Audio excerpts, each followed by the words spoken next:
Yes. Yeah.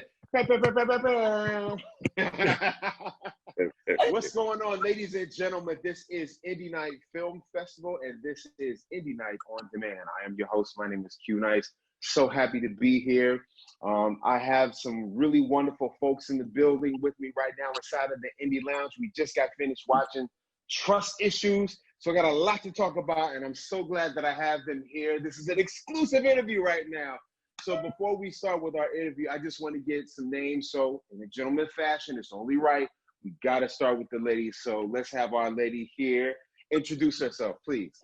Hi, my name is Lara Jean Sullivan, and I play the role of Megan in Trust Issues. Nice. Yes, thank you. And the gentleman, sir.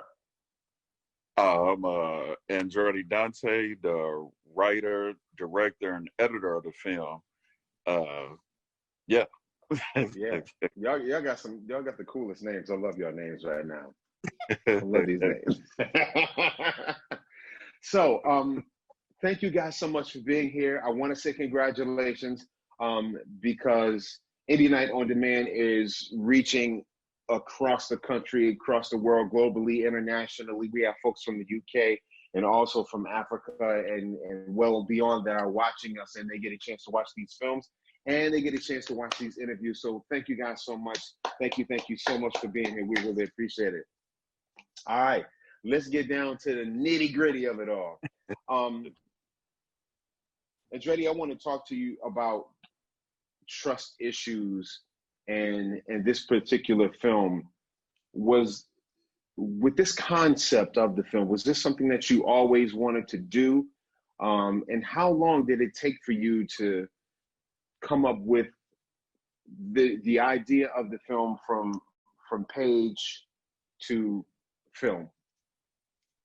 This film is actually a funny thing because an ex-girlfriend of mine and I, we went to the $1.50 movie theater in North Hollywood. We went there late at night. We went to like a midnight screening. Wow. So we out the theater to go, but she had went back to the car to get her phone charger from out the car. She turned on the overhead light in the car, but forgot to turn it off when she went back there. So we went to go to leave. The battery was dead. Oh, AAA is like, oh, it's gonna be about an hour and a half. I'm sorry, we've been kind of busy, and we don't have as many people tonight. And just sitting there in the parking lot waiting for what's the name? The idea just came in my head of just for the film. That's why I have Laura say the one line when she was like, when she says, why would you say that to me right now? Kind of in that laughing moment, because she said that line, because just me being me, I said something jokingly, and she was upset and like she had got bad at me by X or whatever. So that's why I had that line in there. But I ended up hitting up my writing part of the next day, and I was like, oh man, I got this idea for this film. And I sent them all the stuff. And at first, the original script is only 7 pages, the original one. And it was just of them in the desert walking and stuff. And then when, this is back in 2013, 2014, the original one. But last year in 2019, what I knew we was going to go this route of doing it now, when him and I have grown so much as filmmakers and just as artists, I was like, hey, we gotta touch this up and we gotta beef it out more. We gotta elaborate a lot more on it. And then that's when we started updating a lot of stuff, because in the original one, how we have the Fire Festival line in there, and then the thing about Tom Brady and stuff like that. Back then, when we first came up with it, this is when Trump was just running for president, and it was a thing kind of about him and Hillary Clinton. And then we had a line in there about Jared Fogle from Subway. That was one of the lines in there, the jokes in there. And then it was more about Tom Brady deflating the footballs and stuff. But I was like, oh no, we gotta modernize it more, because all that stuff is too old. People ain't gonna know about the Subway guy and stuff like that. I was like, we gotta update it. And that's when we were sitting there doing stuff, and then that's just when the Fire Festival documentary came out on Netflix, and I was like, oh man, we got to do this. We got to do the Fire Festival, man. And I was like, this is so huge right now. The Fire Festival is what everybody's going crazy about. And then that's when it was kind of funny because I actually had watched it. This is the first time I watched it today in about 2 or 3 months. And when we talk about the government shutdown, because that was last year when the government has had that shutdown last year, like around January, February. And I was like, man, that's crazy how we had this whole shutdown of America for a minute there and stuff, for a few minutes there and stuff. And I was like, wow, I was like, it's funny how time goes and stuff like that. But yeah, that's just how it all came together. Just my crazy brain just thinking. And when the thing happened with my ex and I, we was in the parking lot, and it was at night, and I was just thinking on a independent, lower budget type of thing. I was like, oh man, I have to get a generator and get this, the lighted and all this. So I was like, oh no, but do it in the desert. That's the brightest light you can have and stuff like that with the sun. Now I want to ask you a question about that. When you guys were sitting in the car and your battery is obviously dead, you have to wait an hour, you said, to get it jump? Yeah, an hour and a half. Well, so were you pissed, or this concept was going through your mind the whole time? Were you pissed off a little bit, or you were all right? You were cool with it? I was chilling. The concept was okay. My brain was running so much. I was just chilling, just going, and that's why I kind of got to me where I was throwing jokes out there and stuff, and just being the idiot that I am, just saying stupid stuff. Well, it sounds like you handled it very well, and you came up with some real cool concepts and ideas, and for the film, and now here we are. yeah. Lord Jean, I want to go to you, and I want to talk to you about your character. Tell us a little bit about your character, and is she like you, or you guys kind of mirror each other, or what are your thoughts? It's really it's quite fascinating because I had my sister. Shout out to my sister. Hey, Mallory. Hey,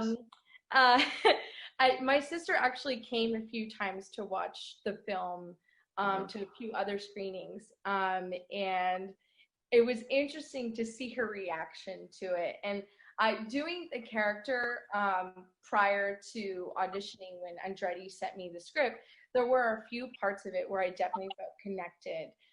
There are certain things that my character goes through that I actually specifically had a personal experience with this, which I'm sure you guys, when you just saw the film, that ending, there was a section in that ending that with the baby and things like that I experienced myself on a different level, but something I had to go through.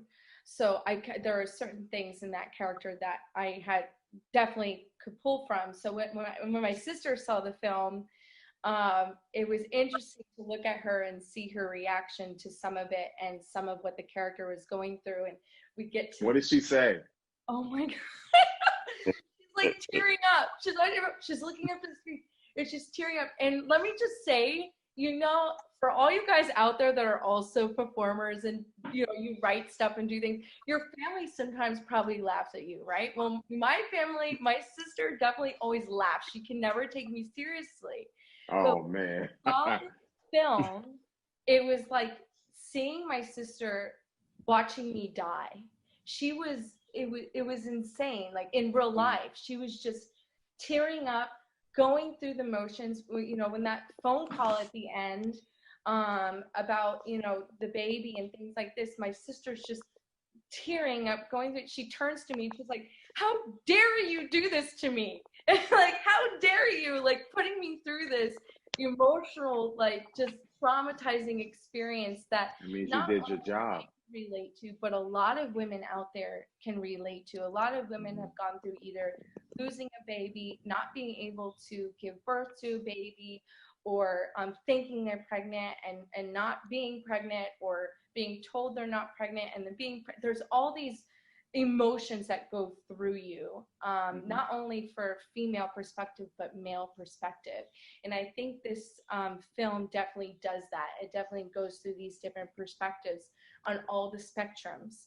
And especially right now, what we're going through with, hate to put it out there, but the police, this also goes to that side of it. And, you know, don't shoot to kill. You know, you never know who's on the other side. You never know what everyone's going through in all perspectives. And I think this film definitely did that.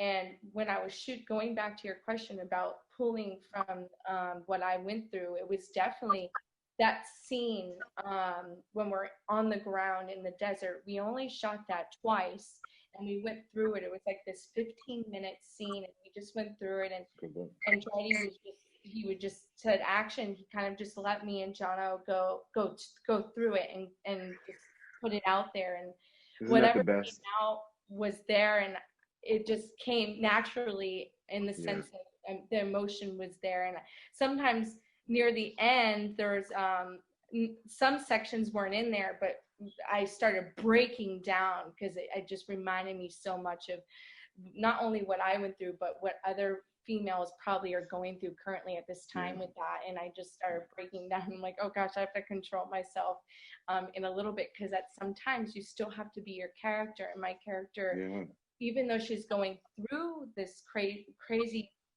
day, whatever went through in that specific day for her, for me, maybe I would break down entirely and lose myself, but Megan's character was held back a bit. So even though I wanted to break down even more so, Megan had to pull back. She had to be strong, not only for herself, but for her love that was there, and for her baby. So with your character, when you look at the film and you see yourself in the film, do you see yourself or do you see the character? I feel like for this film, both. You know, there are aspects when I am saying certain things and I'm in awe on how much it reminds me of myself. And or a certain friend of mine that had passed away recently reminds me of her. And or aspects that definitely draw from Megan and what Andretti kind of put me towards that direction. So for me, it definitely pulls in and out of these three different characters: my friend, myself, and Megan. And in a sense, I think maybe that's a good thing, because it's different personalities and different emotions of personal, friend, personal, and then distance, like somebody else entirely coming in that anyone can relate to. Maybe, I don't know. Hopefully you guys did. Oh yes, absolutely, definitely. You did a wonderful job. And Andretti, put together this film, did you run across any kind of pitfalls? Like, did you have any problems with scheduling? Did you have any problems with location? Any problems with equipment? Anything like that that could go wrong? Or if you had any kind of personal energy that just kind of like mess with you while you're on set, kind of throw you off? Did you have any kind of pitfalls like that when putting this film together? This film is a thing that goes way back to college. My one professor was saying, with doing films, they're like, each film is like your different little child. This one is like that special kid for me, because literally the Friday before we started filming, that following Thursday, I ended up finding one of my best friends of 20 years, finding him passed away dead. Like, I was the one to walk in and find him. And like, oh my God. That was like a crazy situation, because like it was one of those things where other pitfalls happened, and I had another friend that I was real close with that passed away that March, and then that April 26th, my close friend Fleazy. And that's why I have those little because that's the thing, in all my projects I always put a lot of Easter eggs in my projects. And the Fleazy Ball is his nickname. That was his name. Fleazy was like the name that he went by. And that's why when Tech and in the store scene, when she's like, "Oh, I want to get, let me get 2 Fleazy Balls." I changed the name to Fleazy Ball to pay homage to him. And like, So if you really was to zoom in on the ticket, I ended up putting his logo on the ticket and all that stuff on the lottery ticket and everything. And like, that's why I just give so much praise to my cast and crew on this film. I wouldn't have been able to pull this film off without them because they were so amazing on it. Because there was times where I was on set and we was up there filming, doing stuff, and like I would look around and I was so used to seeing my boy Fleas and a couple other people that would have been there, but they wasn't there because of the Fleas situation. They was having to deal with that. And it was at one point where literally this is when we had the squibs on Laura when she was getting shot up. We had the squibs going off, and we getting ready to set up the second squib. I'm looking at her trying to decide on what to do with it. And I looked around and my brain is just running. And I looked across the desert and I'm just looking. I'm like, man, forget this film. I'm gone. I was getting ready just to throw my hands up and walk off. But then it was that thing right before he flees, be like, man, you tripping. I know you ain't finna walk up this film because of me. You better get this done. And then that's when I just clicked back. And I actually, my co-writer and the one guy that got the cowboy hat in the movie that you guys saw with the shotgun, him and I was talking the other night.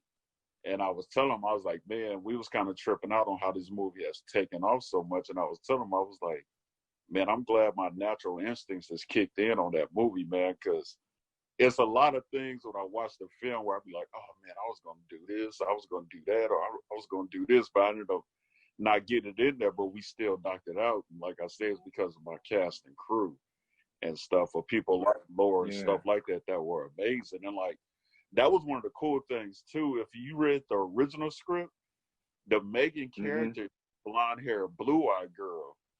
And I went and was looking at a couple of different actresses for it. But then Laura through another person, through a mutual friend that we have. And Laura ended up posting up this one clip of her in this one film. And it was this one little part where she went through a bunch of different emotions in that part. And I was like, that's her. And Jono, the guy that plays Charlie in the movie, I ended up going to him, showing. I was like, hey, yo, man, I found Megan. I was like, this is her. I was like, I'm going to hit her up to see if she's down to get in there and do it and stuff. Wow. And then my Latina features. Yes. I mean, even though I was like, I even told Andretti, I remember sending you a recording of what you sent me. And I think I even said, oh, I'll dye my hair blonde if that's what you want. And he messaged back, he goes, no, not needed. I'm like, okay, cool. Yeah. It seems like the chemistry, well, Andretti, let me go back for just a second. You know, with the things that you experienced, I mean, that, you know, can really break a person down. You know, one person passing away and then you walking into a room, finding your friend, all the while having to complete and work on this project. I mean, and then you were like this close to walking away, and then, you know, your friend, he's talking to you and he's telling you, man, you can't quit now. And you didn't quit, you know, and it was a wonderful thing. But the question I have for you, though, is that if you didn't do this film, where do you think you would be right now? I would be rock bottom. I'll be in a whole bad place. Like this film, like the beauty of this film, like it opened me up to so much more stuff, and just the people I've met through this film. Stuff, and from like Laura's friends, like from her sister to meeting Emilio and like meeting Brandon, her husband, and stuff like this, meeting those different people, like just because I'm a very people person, and meeting these amazing people, and just like meeting the people through Laura, and like meeting Laura, like the people from the movie and stuff like that. And there's some people like Angie and Jennifer, who I haven't talked to or done something with in a while, and to be able to do stuff with them, it just was a beautiful thing that that I feel like that was the reason too why this film, because it was one point where it was like that Monday or Tuesday. I was like, I can't do this film. I was like, man, forget this film. And we was just days away from shooting, and like Lloyd was coming down for it. And I'm like, man, I got everybody whole life on pause for these next few days for this film and stuff like that. And I was like, I can't put this film back, because if I push it back, being an indie filmmaker and just knowing how stuff goes, I wouldn't know if I would have pushed that film back anymore, it would have never gotten done. What would have, right, it may have not gotten done, or you just never know what could have happened. And speaking of, when it comes to this project, there's a lot of love, there's a lot of wonderful energy that's in it, and you have some wonderful people that were in it. For you guys, for the two of you guys specifically, like Lara Jean, I want to talk about like future projects. Even though we're quarantined and whatnot, as an artist, we're always coming up or doing some creative things. But as far as new projects, things coming, in the future, what's coming up next for you? Well, for anyone out there that loves dance, I'm actually teaching free dance classes on my Instagram every Tuesday. Teaching what? Free dance classes. Oh, so free dance classes. Okay. Like musical theater and tap. I do tap, but I partnered with this dance program called Dance USA, and we're offering free dance classes for children throughout the world. So that's on my Instagram, all my info. So you can go to @Lara Jean Official. But other than that, so I'm going to be doing that every week. I just started that this month, and then yes, quarantine. We're in quarantine, but next month, given the quarantine, there's some new rules that obviously have been put in place with the film industry and things like that. And there is a feature film that I'm going to be shooting next month for, I'm so excited. I know. If anyone has ever seen the movie, Whatever Happened to Baby Jane, it's a very old classic film. I'm pulling a little bit from that. This film is definitely going to be in black and white, so it's going to be a feature that is kind of Wizard of Oz-esque. I won't say too much, but it's called Terra Bella, and I play a woman named Lily that is very lonely, and somebody comes to my house and wants to be my roommate, and it has a little bit of misery aspect in there. And I won't say too much, just that I definitely am really excited about having a roommate. Good. Well, that sounds wonderful. Please keep us, let us know what's going on with that, and we would love to have that here at Indie Night on Demand, especially as well. So let us know what's going on with that, please, and congratulations to you on that film. Oh, and last thing, I have a feature called Space on Amazon right now, where I play a doctor called Ada Gray, and it's a full feature science fiction film, and you can actually watch that anywhere. It's on all the VOD, anywhere you want to find it. All right, Andretti, over to you, man. Future projects. What's coming up next? Well, I have this one. It's a raunchy comedy that's actually it's in post audio right now. It'll be out anytime soon. It's called The College Life. Mine, man. It's a raunchy comedy. It's a little bit different element of what people are used to seeing from me. It just was something I just throwing out there to kind of just keep the ball rolling and stuff. Ooh, sounds risque. Y'all already know I always go through you guys to premiere stuff. Like absolutely, man. We'd love to have that. But that one is one that's pretty much on the back burner. Like it's pretty much almost ready to go. Like I say, as soon as my audio guy finishes, it's ready to go.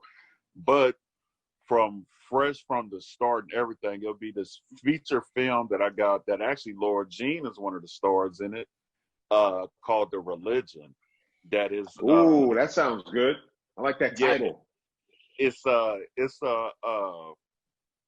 it's kind of like it's a rated R comic book superhero type of film. Like think of like The Punisher and films like that, like those rated R comic book films where uh, it's not your typical comic book style of film and stuff. And it's about this preacher who ends up with this guy, Pretty Tony, who's the main mob boss of the city and stuff, that shoots him up with this drug where you can control people. And like he ended up shooting up the preacher because the preacher was doing stuff where he was kind of tapping with that guy's money, and he shoots the preacher up with the drug and ends up sabotaging the preacher too, where he ends up killing his wife and daughter. And then now the preacher comes back as the superhero saving the city and want to take over stuff. Like it's a Laura Red. That sounds. She can admit to it's a. I think like the day he sent it to me, I read the whole thing, and I texted him. I was like, "Oh my gosh, this is great!" And he told me what role he was thinking about having me in, and I'm just all the characters are fun. Like they're just I can't wait. It's gonna be really fun. So. Nice. Andretti, real quick, what's your Instagram or website, whatever you may have, social media? My Instagram is at Andretti Dante. Pretty much you can find me anywhere at Andretti Dante. Like Instagram, Twitter, Facebook, Snap, like anywhere you can find me pretty much. Okay, very cool. Well, listen, guys, that is our time. I want to thank you guys so much for being here. It was an honor and a pleasure. Thank you so much for being here. So it was amazing to have you guys here. And of course, Trust Issues, wonderful film. Please give yourself a round of applause. Thank you. Yes, for that. We thank you guys so much again. Yes, indeed. We had fun. It's so nice to be here and interview with you guys. It's been awesome. Indeed. It was wonderful. Well, ladies and gentlemen, that's going to do it for us right here at Indie Night Film Festival. This is Indie Night on Demand. And as we always say, why wait once a year to be seen and miss all of this work in between? My name is Q Nice. I'm your host, and this is Indie Night. We'll see you next time.